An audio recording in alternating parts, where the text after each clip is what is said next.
4 বছরের ছোট্ট মেয়েকে নিয়ে যেদিন নিজের বোনের বাসায় এসে উঠেছিলাম, সেদিন বুঝতে না পারলেও আন্দাজ করতে পেরেছিলাম আমার এই আগমনে আমার ছোট বোনটা ও তার স্বামী একটুও খুশি হয়নি।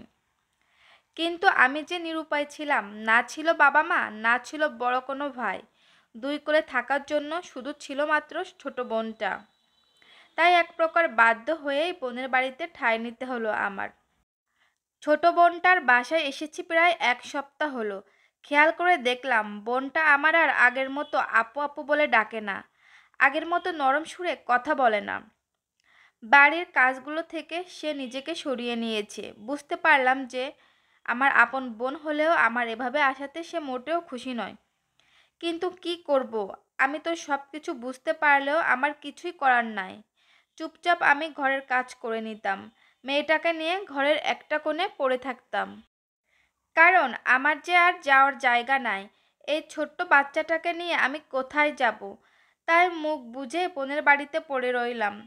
একদিন রাতে আমি থালা বাসন ধুয়ে রুমে আসার সময় বোনের রুম থেকে কিছু আওয়াজ শুনতে পেলাম। বুঝতেই পারলাম তারা আমাকে নিয়ে হয়তো কিছু আলোচনা করছে। শোনাটা ঠিক হবে না জেনেও আমি দাঁড়িয়ে কিছুটা কথা শুনলাম। অবাধ্য মন তো আর মানতে চায় না, তাই কথাগুলো শুনেই ফেললাম। তাই দরজার কাছে দাঁড়িয়ে শুনতে লাগলাম তাদের কথা।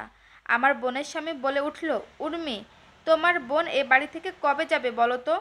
কতদিন তো হলো এ বাড়িতে এসেছে, এখনো পড়ে আছে। তোমার বোনের জন্য এ বাড়িতে থাকতেও আমার অস্বস্তি হয়। আর তোমার বোন এখন আমাদের বাড়িতে আছে, তার কারণেই তো আমার বোন আর বোনের জামাইটা এ বাড়িতে বেড়াতে আসতেও পারে না। আমার বোনের শ্বশুরবাড়ির লোকেরা যদি একথা জানতে পারে তাহলে কি হবে ভাবো তো।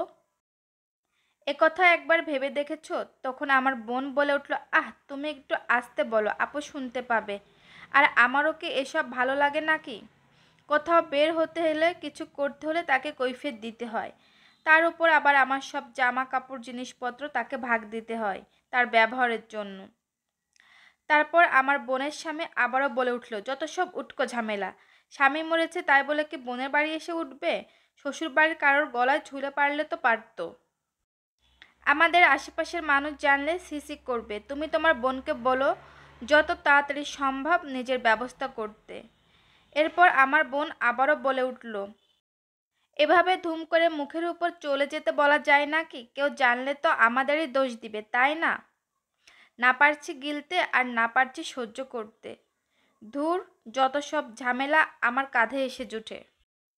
এরপর আমি আর কিছুই শুনতে পেলাম না। হয়তো তারা ঘুমিয়ে পড়েছে। খেয়াল করে দেখলাম আমার দু চোখ দিয়ে পানি পড়তেছে। চোখের পানি মুছে হাসি মুখ বজায় রেখে রুমের দিকে এলাম।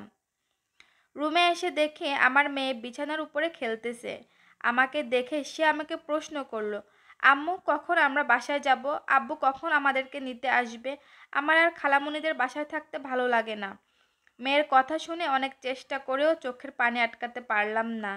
তাকে বুকে জড়িয়ে কাঁপা কাঁপা গলায় তাকে আমি মিথ্যা আশ্বাস দিলাম, আসবে বাবা আসবে, তোমার বাবা কয়দিন পরে এসেই আমাদের এখান থেকে নিয়ে যাবে। কিছুদিন পর তোমার আব্বু আমাদেরকে নিতে আসবে। তুমি এখন লক্ষ্মী মামনির মতো ঘুমিয়ে যাও তো।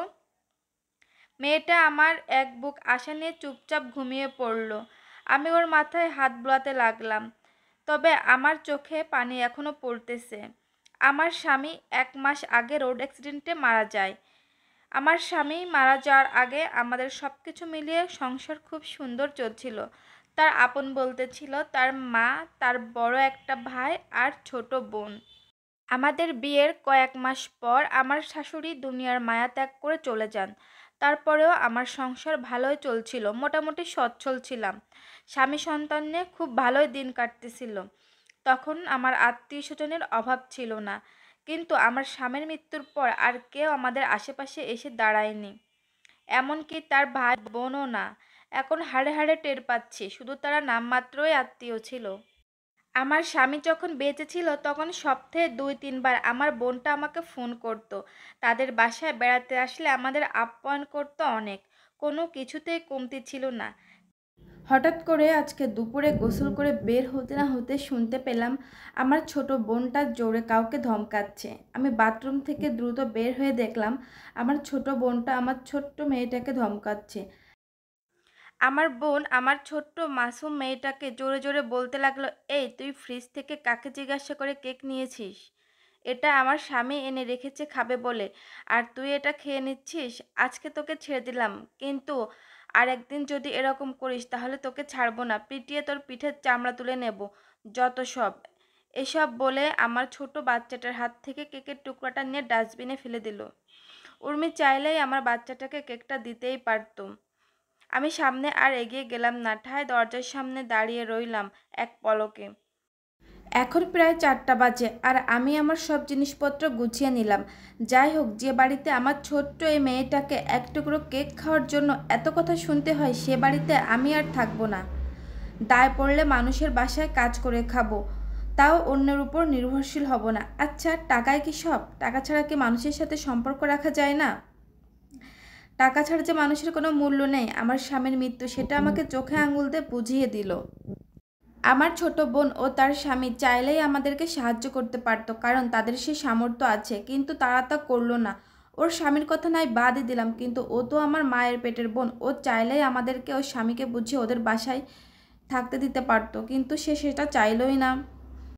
উল্টো আমার মেয়ের সঙ্গে এত খারাপ ব্যবহার করলো শুধুমাত্র এক টুকরো কেক খাওয়ার জন্য।